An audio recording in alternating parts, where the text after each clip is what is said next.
The flu season is upon us. Which type will we worry about this year? And what kind of shots will we be told to take? Remember the swine flu scare of 1976? That was the year the U.S. government told us all that swine flu could turn out to be a killer that could spread across the nation. And Washington decided that every man, woman, and child in the nation should get a shot to prevent a nationwide outbreak, a pandemic. Well, 46 million of us obediently took the shot. And now 4,000 Americans are claiming damages from Uncle Sam amounting to $3.5 billion because of what happened when they took that shot. By far the greatest number of the claims, 2/3 of them, are for neurological damage or even death, allegedly triggered by the flu shot. We pick up the story back in 1976 when the threat posed by the swine flu virus seemed very real indeed.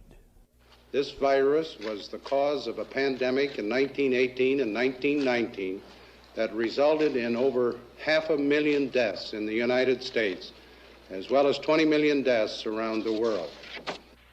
See how easy it is to... Thus, the U.S. government's publicity machine was cranked into action to urge all America to protect itself against the swine flu menace. Influenza is serious business.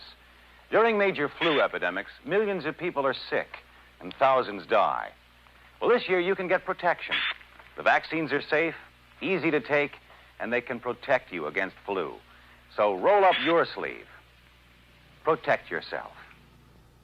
One of those who did roll up her sleeve was Judy Roberts. She was perfectly healthy, an active woman, when in November of 1976, she took her shot.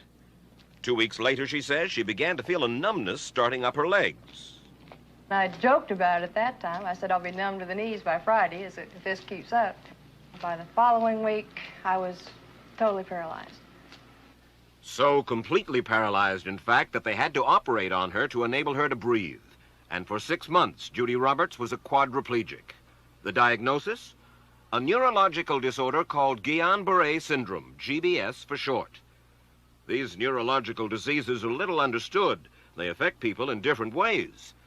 As you can see in these home movies taken by a friend, Judy Roberts' paralysis confined her mostly to a wheelchair for over a year. But this disease can even kill. Indeed, there are 300 claims now pending from the families of GBS victims who died, allegedly as a result of the swine flu shot. In other GBS victims, the crippling effects diminish and all but disappear. But for Judy Roberts, progress back to good health has been painful and partial.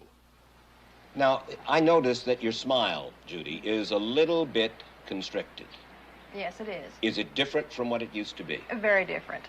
I have a greatly decreased mobility in my lips.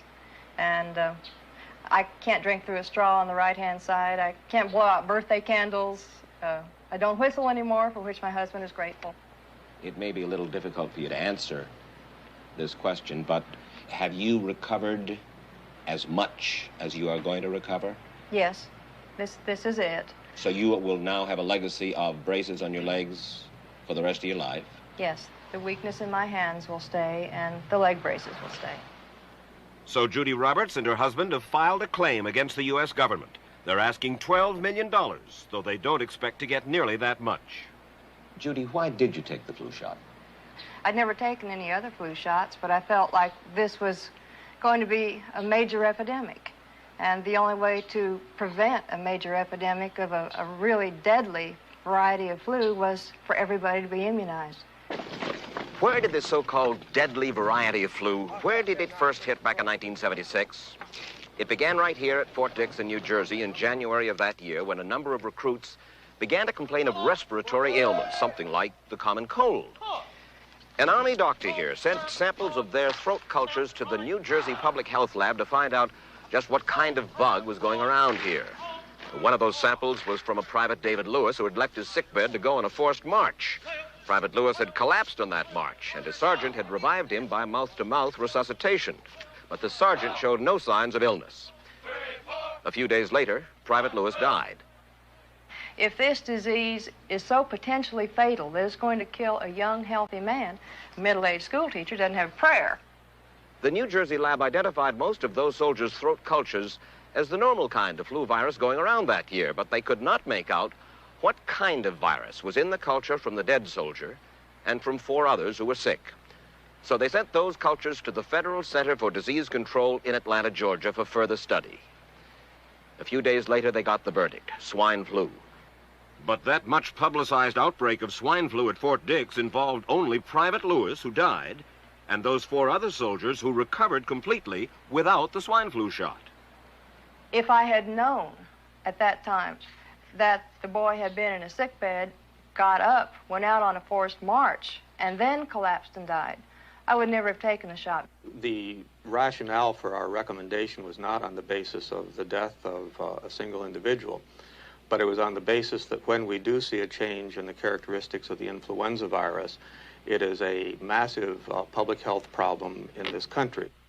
Dr. David Senser, then head of the CDC, the Center for Disease Control in Atlanta, is now in private industry. He devised the swine flu program, and he pushed it. You began to give flu shots to the American people in October of '76. October 1st. By that time, how many cases of swine flu around the world had been reported? There had been several reported, but none confirmed. There had been cases in Australia that were reported by the press, by the news media. There were cases in... None confirmed. Did you ever uncover any other outbreaks of swine flu anywhere in the world? No. Now, nearly everyone was to receive the shot in a public health facility where a doctor might not be present. Therefore, it was up to the CDC to come up with some kind of official consent form, giving the public all the information it needed about the swine flu shot. This form stated that the swine flu vaccine had been tested. What it didn't say was that after those tests were completed, the scientists developed another vaccine, and that was the one given to most of the 46 million who took the shot. That vaccine was called X53A. Was X53A ever field tested? I can't say. I would have to... It wasn't. I don't know. Well, I would think that you're in charge of the program. I would have to check the records. I haven't looked at this in some time. The information form, the consent form, was also supposed to warn people about any risks of serious complications following the shot. But did it? No, I had never heard of any reactions other than a sore arm, fever, this sort of thing. Judy Roberts' husband, Gene, also took the shot. Yes, I looked at that document. I signed it. Nothing on there said I was going to have a heart attack or I can get Guillain-Barré, which I never heard of. What if people from the government, from the Center for Disease Control, what if they had indeed known about it? What would be your feeling? They should have told us. Did anyone ever come to you and say, you know something, fellas? There's the possibility of neurological damage if you get into a mass immunization program? No. No one ever did? No.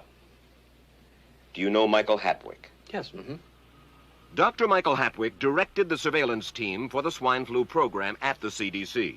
His job was to find out what possible complications could arise from taking the shot and to report his findings to those in charge. Did you know ahead of time, Dr. Hatwick, that there had been case reports of neurological disorders, neurological illness, apparently associated with the injection of influenza vaccine? Absolutely. You did? Yes. How'd you know that? By review of the literature. So you told your superiors, the men in charge of the swine flu immunization program, about the possibility of neurological disorders? Absolutely. What would you say if I told you that your superiors say that you never told them about the possibility of neurological complications? That's nonsense. I can't believe that they would say that they did not know that there were neurological illnesses associated with influenza vaccination. That simply is not true. We did know that. I've said that Dr. Hatwick had never told me of his feelings on this subject. Then he's lying. I guess you would have to make that assumption. Then why does this report from your own agency, dated July 1976, list neurological complications as a possibility? I think the consensus of the scientific community was that the evidence relating neurologic disorders to influenza immunization was such that they did not feel that this association was a real one. You didn't feel it was necessary to tell the American people that information? I think that over the years we have tried to inform the American people as fully as possible. As part of informing Americans about the swine flu threat, Dr. Sensor's CDC also helped create the advertising to get the public to take the shot. Let me read to you from one of your own agency's memos planning the campaign to urge Americans to take the shot. The swine flu vaccine has been taken by many important persons, he wrote. Example, President Ford, Henry Kissinger, Elton John, Muhammad Ali, Mary Tyler Moore, Rudolph Nureyev, Walter Cronkite, Ralph Nader, Edward Kennedy, etc., etc. True? I'm not familiar with that particular piece of paper, but I do know that at least of that group, President Ford did take the vaccination. Did you talk to these people beforehand to find out if they planned to take the shot? I did not know. Did anybody? I do not know. Did you get permission to use their names in your campaign? I do not know. Mary, did you take a swine flu shot? No, I did not. Did you give them permission to use your name saying that you had or were going to? Absolutely not. Never did. Did you ask your own doctor about taking the swine flu shot? Yes, and at the time he thought it might be a good idea. But I resisted it because I was leery of having the symptoms that sometimes go with that kind of inoculation. So you didn't? No, I didn't. Have you spoken to your doctor since? Yes. And? He's delighted that I didn't take that shot. You're in charge. Somebody's in charge. This is your advertising strategy that I have a copy of here. Who's it signed by? This one is unsigned. But you'll acknowledge that it was your baby, so to speak. It could have been from Department of Health, Education, and Welfare. It could be from CDC. I don't know. I'll be happy to take responsibility for it. It's been 3 years now since you fell ill with GBS, right? Right. Has the federal government, in your estimation, played fair with you about your claim? No, I don't think so. It seems to be dragging on and on and on, and really no end in sight that I can see at this point. With respect to the cases of Guillain-Barré, allegedly... Former Secretary of HEW Joseph Califano, too, was disturbed that there was no end in sight. So a year and a half ago, he promised that Uncle Sam would cut the bureaucratic red tape for victims suffering from GBS and would pay up quickly. We shouldn't hold them to an impossible or too difficult standard of proving that they were hurt. Even if we pay a few people a few $1,000s that might not have deserved it, I think justice requires that we promptly pay those people who do deserve it. Who's making the decision to be so hard-nosed about settling? Well, I assume the Justice Department is. Griffin Bell before he left? Well, the Justice Department agreed to the statement I made. It was cleared word for word with the lawyers in the Justice Department by my HEW lawyers. And that statement said, in effect? That statement said that we should pay Guillain-Barré claims without regard to whether the federal government was negligent if they resulted from the swine flu shot. I think the government knows it's wrong. If it drags out long enough, that people will just give up. Let it go. I am a little more adamant in my thoughts than my wife is, because I told Judy to take the shot. She wasn't going to take it, and she never had shots. And I'm mad with my government because they knew the facts, but they didn't release those facts because if they had released them, the people wouldn't have taken them. And they can come out tomorrow and tell me there's going to be an epidemic, and they can drop off like flies next to me. I will not take another shot that my government tells me to take. Meantime, Judy Roberts and some 4,000 others like her are still waiting for their day in court.